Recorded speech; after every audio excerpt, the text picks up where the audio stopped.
Good evening and welcome to this Cover One Buffalo podcast trade extravaganza.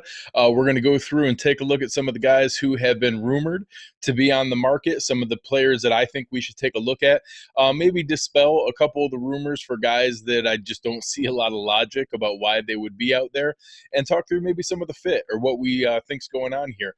Obviously, it's the bye week, so it's a good time to kind of take stock of where things are with the team, take a look at what's going on, and identify, where our opportunities are to improve this team and be able to really step forward with some things that we're fortunate to be able to be 4-1, have the opportunity to now get healthy at the right time. And I think that this is a great opportunity to also be able to look at, is there any area that we should, take a little bit more seriously in maybe trying to improve the team. So there's just a little bit left here in the year. We've got about 2 weeks left to the trade deadline. The deadline is officially October 29th at 4 p.m. So coming up here, we've got 2 full weeks of game time. The 29th is a Tuesday, so we've got this bye week, then our game against the Dolphins, then the game against the Eagles. Then we would have the trade deadline coming. So I think as far as the Bills go, it makes the most sense to look at something now and be able to identify, is there an opportunity to bring them in, be able to integrate them into the locker room, into the system, be able to bring them forward and then step into their first game here against Miami, especially where we can afford to kind of ease into that and not need them to play a bunch of reps right off the bat. So I'm going to run through some of the names that have been out there in the marketplace and that everyone's been talking about. Many of them I think I'm going to dispel a little bit, but some of them I think there's some possibility to. And then I'm going to pull forward a surprising one that is a team that I think now is going to be a little bit more interesting to be able to take a look at. So I'm going to start out with a trio of wide receivers, some names that you guys are all familiar with and some people that I think everyone is already looking towards. I'm going to pivot over and share my screen now. So the first one I'm going to take a look at is the one that I think is the least likely, but I would be the most excited about. It's coming from the 3-2 Minnesota Vikings.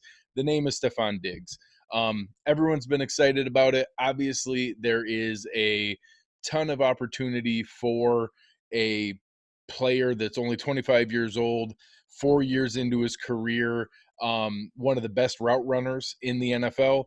Apparently, there is some disharmony and some issue with between him and the team. I don't know what that is. He was fined a significant amount of money, $200,000 for conduct detrimental to the team. So the reason I'm still reviewing him here and not dismissing it completely is that anytime you get to that point where the significant fine and that him publicly talking about wanting to be traded potentially, I think that does put it in play. I'm going to check a few boxes that tell me why it doesn't make a ton of sense. The main one is they just signed a 5-year, $72 million deal.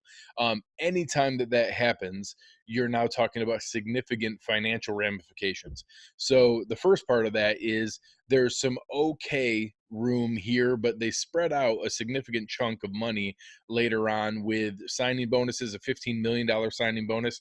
So they'd have dead cap hits all the way through 2022 that they spread the cap hit out into, these $3 million hits each year.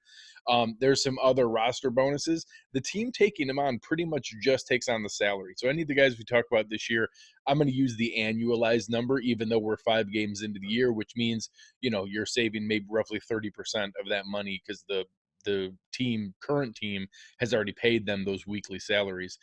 So 8.9 million this year you'd be taking on. Every year subsequent, 10.9 million, 11.4 million. For what value he provides, I actually think that's worthwhile.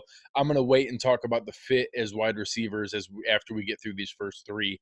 But again, 25 years old, excellent route runner, a guy who can still grow with the team, a long-term palatable contract. It's a lot of money, but it's not, $15 and $20 million a year that we've seen some other receivers get. I do think that his route running and being able to flash open and get separation at the point of the stem and the top of his route running really meshes well with Josh Allen. I think that it would really give us some cushion. There's been a lot of talk if we have an injury to John Brown, that could be concerning. So again, I think Stefon Diggs is a great potential ad. You look at some of his production coming off a 100-catch, 1,000-yard season with 9 touchdowns, had 8 touchdowns the year before. Really has a lot of opportunity to step in here and be a great addition. But Minnesota's 3-2. Minnesota has some cap problems, so I could see that they're down at 1.2 million in cap space. He is a net positive this year in that if they trade him, they take on 3.1 million in dead cap, but free up 9.3 million in cap savings, then eat a big chunk of that again. Like I said, those $3 million chunks next year. So, it's not a terrible decision, but unless he's really, really upset and causing a problem, I'll be surprised. So again, moving on. The next 2 receivers have a little bit more in common. We've talked about AJ Green. AJ Green is a 31-year-old player, has a great history of production, multiple Pro Bowls. You're talking about a 7-time Pro Bowler with the Bengals. 1,000 yards every year, single year, except for one, and that one was 964 in a 10-game season. So he is consistently a 80 to 90 yards per game player, 12 and 1,400 yard seasons, 3 double-digit touchdown seasons, still producing on several really bad Bengals teams. The Bengals are in pretty good shape from a cap space standpoint, and the biggest one that I think is interesting is that he's on the last year of his deal. So I think that this opens up a little bit more possibility that there's no other money coming up. The Bengals are going to be in a position that if they're rebuilding, and again, the Cincinnati Bengals, in case anyone's not aware, are 0-5. So being in that position, they're going to be faced with some difficult positions. I think that, or decisions.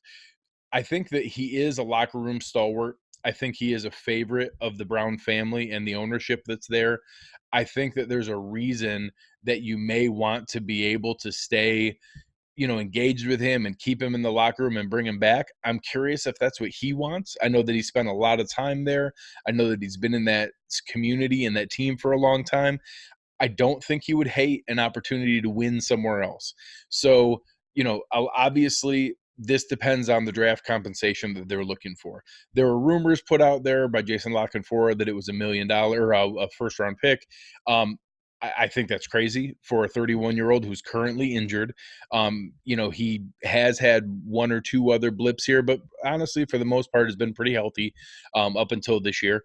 So being in that position that, we haven't seen that, he is getting on later on. 2 of those injury seasons have been the last 2 of the last 3 years. I would be very surprised if we see that kind of potential and that kind of compensation for them. I would bet anything that was planted by leadership with the Bengals, hoping to stir up that kind of compensation. And if they got that, that's great. I'd be open to some other package of, maybe a 3rd round pick with then another pick, and this will come into play with the next player as well, that, say we give them a 3rd round pick plus another 5th rounder that could become a 4th or a 3rd if he re-signs again. So if we add him and it's just for the year for hopefully again a playoff run with the Bills, and then he goes elsewhere, we have the offset long-term potential of a comp pick coming back to the Bills. But if it doesn't, then and we do re-sign him, then we give them an additional qualifying pick that they would get later on in 2021. So I think that's a possibility that could entice them. If it's taking a 1st round pick, I'm definitely out. I don't know that I'd love a 2nd round pick, but at least it's in the discussion to be able to get there depending on what the market is. So we're going to move on to a 3rd player here that's in a very similar situation, Emmanuel Sanders. So Emmanuel Sanders doesn't have the name that AJ Green does, but has several, solid seasons himself. 2 Pro Bowl seasons, 3,000-yard seasons. Again, those are with Peyton Manning. A lot of guys are going to look good with Peyton Manning, but has had several good years. And, again, 72 yards a game last year and has looked pretty good so far this year. Still clipping along at 12.8 yards per catch, still clipping along at 61 yards per game, and is a productive receiver. Honestly, isn't terribly dissimilar than John Brown, probably a little bit less of the deep speed, a little bit more refined route running, and gives a little bit more opportunity to be able to, you know, create a third player in that mix that can give us an opportunity to be able to go through there. I know, you know, Joe's bringing it up in the chat here, that several of these guys that I'm talking about, the owners, the GMs, the coaches have come out and said no one's, you know, out for sale. And if you go back and look at players that have been traded, an awful lot of them, you know, were sworn to be off limits right before they got traded. So that's just good posturing. Any GM that comes out and says, "Hey, this guy's on the market, he's readily available," you're degrading their value. So everyone's always going to say that no one's available, we're not in the market, you know, unless somebody blows us away. You know, that those are the kind of things they're always going to say, posturing from that standpoint. But I think Emmanuel Sanders is in a similar position. The Broncos have 11 million in cap space, so they're not up against it. The opportunity to be able to again get something for a player who is on the final year of a contract. He doesn't have anything in play beyond this year. He's 32, going to be looking probably for a winning situation. I don't think the Broncos believe that they have a quarterback of the future. You know, obviously beyond the amazingly elite Joe Flacco. So taking a look at a situation like that, I can't imagine that they're going to get a lot for him. I think he'd be a slight notch down from AJ Green, you know, maybe a fourth round pick, because you are taking on a good chunk of money here, the remainder of that $10 million deal. And then going forward from there. But a lot of these trades are going to start closer to the third round pick because they believe they could get a comp pick back. And that, you know, if Emmanuel Sanders signs the decent deal, it could be somewhere between a third and a fourth. So again, I'd be willing to give them a fourth with a conditional 2021 fifth that becomes another fourth if he re-signs with the team. So again, 2 mid-round picks. If you get him either for the playoff run, you get 1 mid-round pick. If he comes back and re-signs with the team, you give up a second mid-round pick. I think that gives them, you know, legitimate compensation that's above a comp pick, and it gives us the option to be able to come forward and go through there. And so far in this year, he's played in every single game and has been productive in every single game. So a little bit more readily available than AJ Green. So those three receivers, I think, are interesting in the sense that it's something that isn't necessarily a critical need. We obviously just saw Duke Williams get his first run.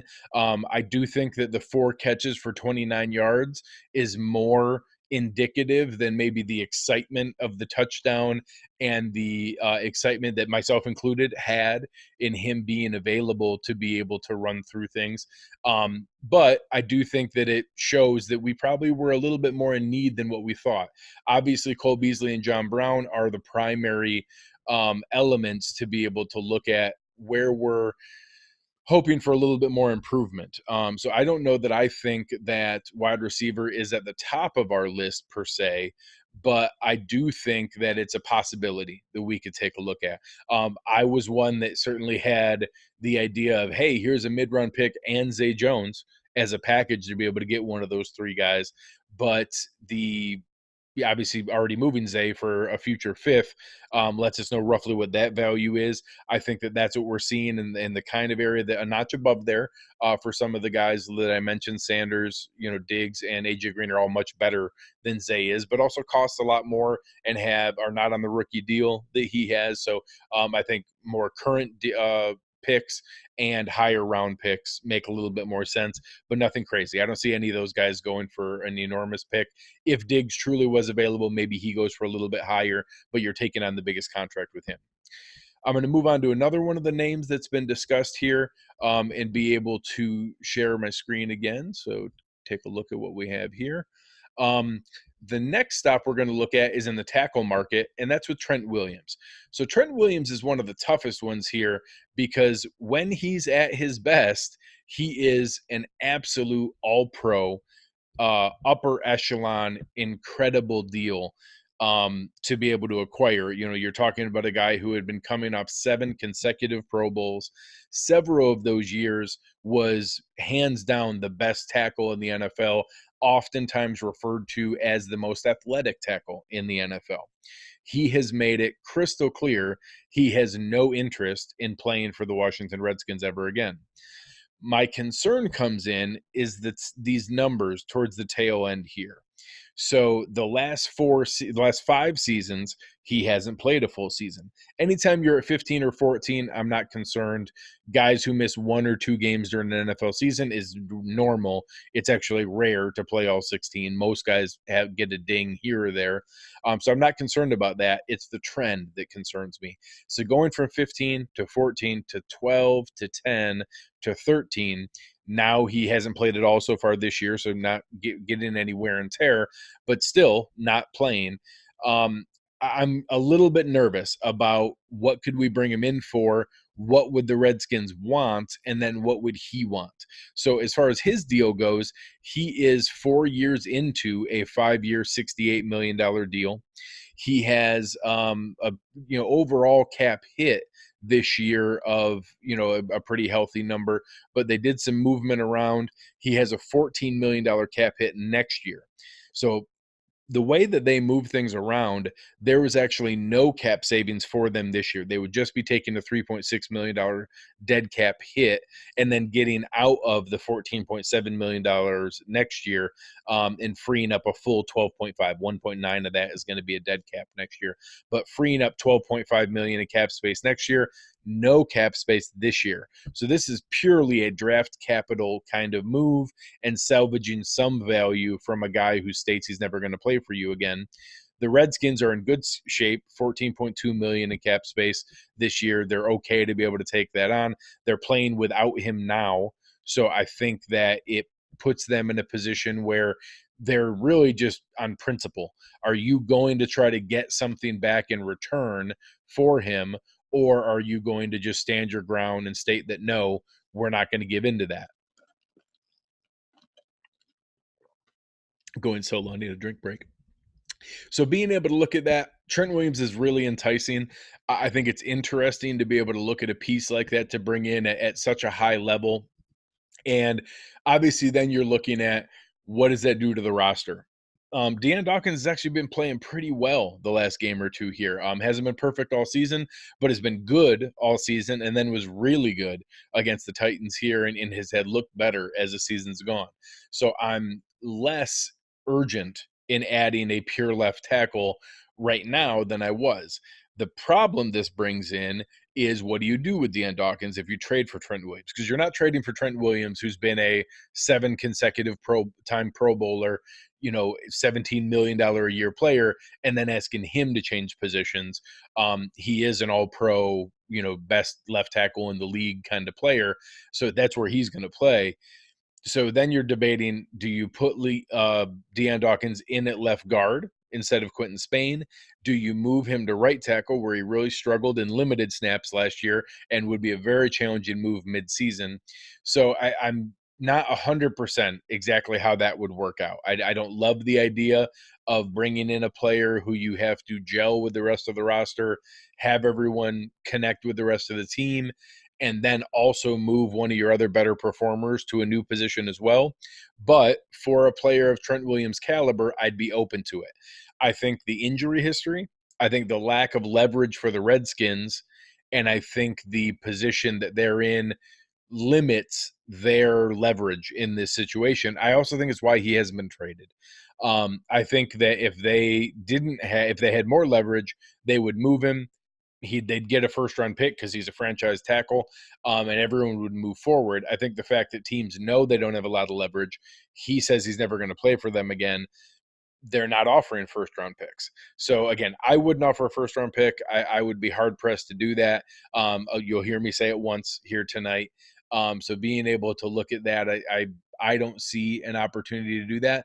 If you get into a second-round pick and you can bring in a franchise caliber left tackle, even though he's older and has had an injury history, I think when you're getting into that risk level of what is the possibility of a second-round pick hitting versus the possibility of adding a player of Trent Williams' caliber, I think that's interesting. I think the fact that he's holding out on his team isn't probably a perfect fit in the Bean McDermott world.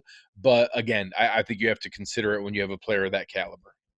The final player that we're going to look at individually before we get into my sneaky team that's been out there is obviously one that everyone has talked about and been out there, and that most uh, GMs and reporters have said is not on the market, but it's Von Miller.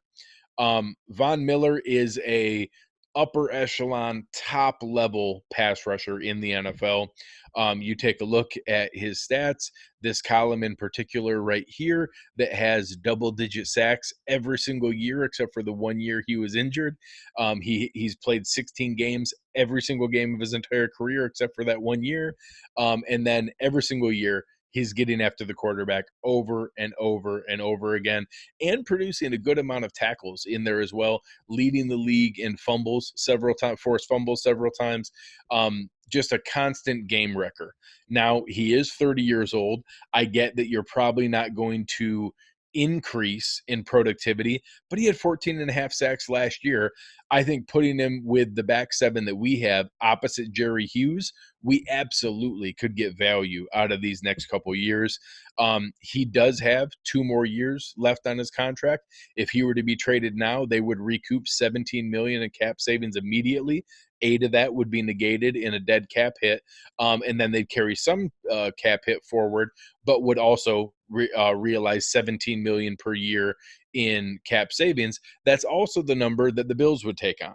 So I have a feeling this is one of those things where, you know, you'd want him to see that he's part of the deal. We are part of the team going forward. He'd be on a very similar timeline as Jerry Hughes. He would also be coming up before Josh Allen's deal comes up. So you could afford to sweeten that a little bit, add 1 extra year in the 2022 year to bring forward a little bit of guaranteed money for him, and be able to entice him to, you know, feel good about being here, similar to what we did with LaShawn McCoy. Keep him off the books by the time some of those big rookie contracts come up with Josh and Tremaine Edmonds. So I have been very outspoken about the fact that Von Miller is my one exception. I don't ever want to trade first round picks because I think that they're part of that cycle of building a team. They're part of that cycle of building a franchise, having young, underpaid players that far outproduce the contract that they have, like Tremaine Edmonds right now, Trey White right now, players like that. But you also have to be realistic that first round picks are not a guarantee, you know, because we might end up hitting with Shaq Lawson, who's a good player, but is not even worth the contract that we're paying him now or is coming up on, and going to be looking for a little bit more money, but has not produced beyond that to this point. So what I'm curious about is, how does Brandon Beane feel about that? I personally think Von Miller is one of those pieces that could put this defense from being one of the best defenses in the league to being a Super Bowl caliber defense. I think he is a singular game wrecking force, especially with our rotation of defensive linemen, with our back seven behind him, that we could keep him. Right now, he plays an incredible amount of snaps for the Broncos. We can manage that, keep him in high leverage positions, take him from the 80 and 90% snap count he has with the Broncos to maybe 65, 70%, keep him fresh, constantly getting after the quarterback, opposite Jerry Hughes, get 3 more really high quality seasons out of him. I think he's the kind of player that takes this to one of those Baltimore Ravens, Tampa Bay Buccaneers Super Bowl caliber defenses that you just need the offense to be semi-coherent, and that's the kind of defense that can just destroy games. And I know that a lot of people will say that, hey, we're already good on defense. How much better could we get? And it's not necessarily going from being second best to first best. It's going from being really, really good and one of the best defenses in the league to being a historic defense. And being able to be in that position, I think, is just an incredible opportunity to be able to, capitalize on what is already a fantastic defensive season. And the one piece that we've missed and that consistently get into the quarterback, or having a guy that just immediately beats his man one-on-one, I think is an incredible opportunity. So again, I know Elway has said that he does not, that he's not going to be out there. Ben Albright has been adamant that Von Miller is not going to be traded. I agree. I wouldn't trade Von Miller if I had him either. But if there's any possibility that with a 1-4 team that doesn't have their franchise quarterback that could use some draft capital, I would give up a first-round pick for Von Miller. He's the one player that I would give up a first-round pick for because I think he makes that difference of us having a nice season, getting into the playoffs and crossing our fingers versus getting in there and feeling like we can make some noise and that I'm not afraid of anyone and that I think we can be a favorite versus anyone. So being in that position, I think that he's one that would be worth breaking the bank for. Our final stretch here is going to be looking at a team that I don't think is being talked about very much because they had higher expectations going into the year. And I looked at several that, just aren't in that position. I don't think the Jets or the Dolphins are going to trade anything with us. We already talked about A.J. Green off the Bengals. They technically have Cordy Glenn, but he hasn't played a snap this year because of very serious concussion concerns, and they just sent him to a separate specialist. I think every team in the AFC South thinks they're in it. In the AFC West, we just talked about the Broncos. If they're ready for that, I do think Emmanuel Sanders is significantly more available than Von Miller. But again, he's there. With the Redskins, there really isn't a ton beyond Trent Williams. We talked about that. I would assume every team in the NFC North thinks that they're in it. The same thing in the South. There isn't really anyone on the Cardinals that would be obvious to go after. Their line is a disaster. They don't have a ton of pass rush. Maybe Chandler Jones is a possibility. But the one team that had really high expectations is in a position where they think that they may need to now pivot and make a move. You have guys who may be coaching for their job in Dan Quinn, and then a GM that may be positioning himself in Thomas Dimitroff to try to survive that is with the Atlanta Falcons. And the Atlanta Falcons are in an interesting position that they have a couple players, 3 in particular, that are in interesting positions. All 3 at the positions we talked about tonight. So one of them is Mohamed Sanu. Sanu is now 4 years into a 5-year, $32 million deal. So he doesn't have a huge cap number. You're only taking on about $6 million. So not a ton the rest of this year. He does give them a healthy chunk of savings this year to be able to take that off of their cap situation, which they only have $2.9 million in cap room right now and have a very tight cap next year. So I think it's interesting that they may be looking at positions like this. I think Sanu is a nice player that would be a versatile player you can plug in a lot of places, wouldn't demand a ton of targets, but would be an upgrade over McKenzie or Foster and probably Duke Williams, honestly, and would be a nice third option available to be able to use all over the place and be able to help with that. So I think he's one player. Another is Tyler Sombrero. He is a right tackle for the Falcons and is playing decently. Had a rookie really push him. I think he would be more there depending on how we feel about Ty Nsekhe. Are they getting a good feel that he's going to be back here after the bye and ready to go? Or are they concerned about the depth there? We all know about our potential depth issues at right tackle. So Tyler Sombrero is another player that I think would be worth taking a stab at. I think both Sanu and Sombrero can be had for a mid-round pick, probably similar. I think Sanu is probably better than Zay Jones. So I'd say a 2020 fifth instead of a 2021 fifth. Same idea. Sombrero is in that same idea. That's where what we got back for Wyatt Teller. That's the ballpark we got back for Russell Bodine.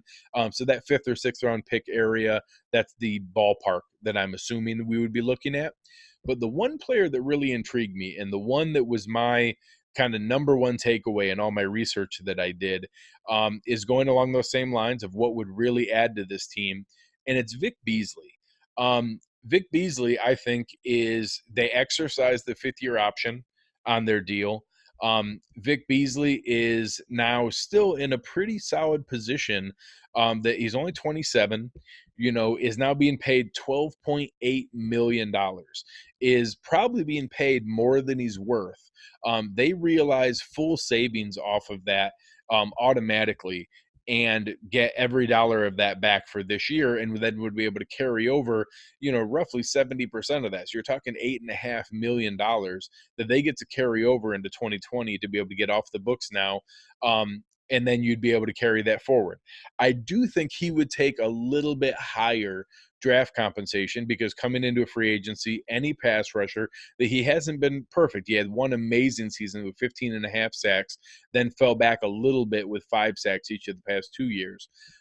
That I do think that he'd be in that third or fourth round pick area, just because they might get a comp pick for him. He's another guy that I would go the conditional route on, and that I would say, I'd give up a fourth round pick. And honestly, if we re-signed him and he did well the rest of this year, so this is again assuming that we trade for him, he plays well enough the rest of this season that we decide we want him to be on the team, and then we re-sign him, say we chose him over Shaq, basically, that we would bring him in and say, hey, we want him back, that I could see you bumping that up to a third or maybe even a second round pick, in that you're keeping that pass rusher that's there. So I think that there's a lot of potential and opportunity to be able to look at rosters like this. I think that's what Brandon Beane is doing right now. I think that he's evaluating what's out there. I know I put together a lot of information on the potential of Deon Buchanan. I went through a whole thread with everyone on what he was coming out of the draft, what he had in his first couple of years as kind of this new hybrid, basically the big nickel that they were using Shaq Thompson as in Carolina, and had phenomenal seasons in Arizona. He then ended up with Tampa Bay, also got injured in the last year with Arizona. From what I've read, it sounds like he tried to kind of push and rush back to get back into action earlier, and probably pushed it a little beyond what he should have, then didn't perform well, then got into a defense that wasn't a great fit with his style, and are now in a position where he gets released. Now, Tampa Bay released him because if they got him off the books from the contract they signed, they recouped a third-round pick for the Quan Alexander signing in San Francisco. So I think he's in an interesting bubble where he wasn't released purely based on bad performance or that they didn't want him. It was that they were trying to play gymnastics with the comp pick formula and trying to get back under there. So with the potential, obviously Corey Thompson had ankle surgery, and we're not sure when he's back. We talked to Kyle Trimble here last week. Matt Milano is a guy who has a hamstring injury that I think we need to be very careful with.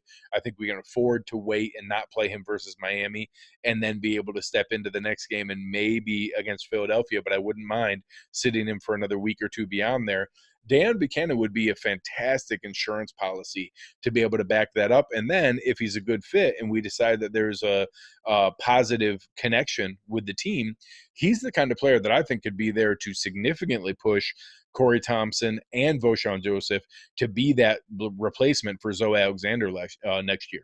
If Lorenzo Alexander is going to move forward with his retirement, I think that gives us a nice opportunity to be able to have that backup plan there. So I think, one, not only does he have an insurance policy for this year, I think he also lets us have a backup plan for next year when Zoe retires without having to feel obligated to go out there and sign someone. So I think they're going to be kicking the tires on some players like that. I hope they make a move for Dan Buchanan. I would be a big fan of his to be able to bring him on. I hope that they poke around a little in the trade market. I don't expect any of them. I don't particularly expect any of the names we talked about tonight to happen. I would say it's more likely than not that we don't do anything. And it's certainly more likely than not than any individual name that we ran through. But I think that Brandon Beane has obviously shown the willingness to do that. Obviously, Kelvin Benjamin wasn't the player we wanted, but we were off to a good start, and he went out and got a player that he thought would help us. So he's shown the willingness to do that. He's already recouped some extra picks. We got picks back for Russell Bodine. We got picks back for Wyatt Teller. We got picks back for Zay Jones. We have a few extra picks to work with that we could be able to get into that mix and be able to go through there.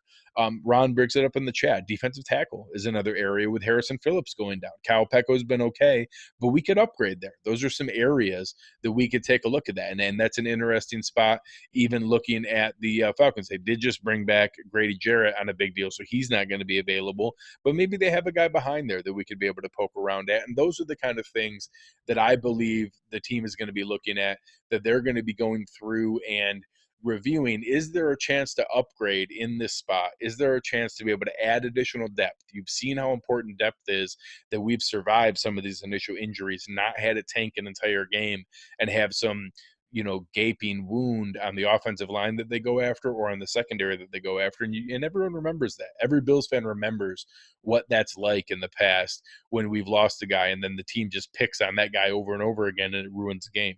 So adding that depth, it may be that kind of move. It may be a depth move beyond some, Von Miller, Trent Williams, all pro caliber name. But I wouldn't be shocked if he does make some level of move that's here. So again, Brandon Beane has shown his ability to take his magic beans and turn them into something. I wouldn't be shocked if he does that again, and I hope and do trust that he's out there making those phone calls. So thanks again for everything in the chat tonight. It is the bye week. Let's enjoy this. Everybody gets to kind of watch some things going on there tomorrow. We are going to be excited to be announcing a new sponsor. We have a key sponsor who's going to be with us here through the rest of the season and covering each of our post-game shows that we will be introducing for the first time on Wednesday night. So just a tease there. It is a Western New York company that is procuring and producing beverages that people will enjoy. So it's a name that not everybody may be familiar with, but something that you might be hearing more and more about in the future. So looking forward to introducing them as we come up here. I did get a couple comments on the hat tonight. I did get the new Crucial Catch Intercept Cancer hat for this year. I thought it was a nice touch. Really came out with some nice designs for everybody. And obviously, anytime you have a chance to support cancer research and awareness, I think that's worthwhile. So thanks again, everybody. It's been a lot of fun here. Kind of dug through and took a look at some of the names that were out there that have been talked about and a few surprising names that maybe you haven't heard so much so far. But you have been listening to Cover One, and we are out.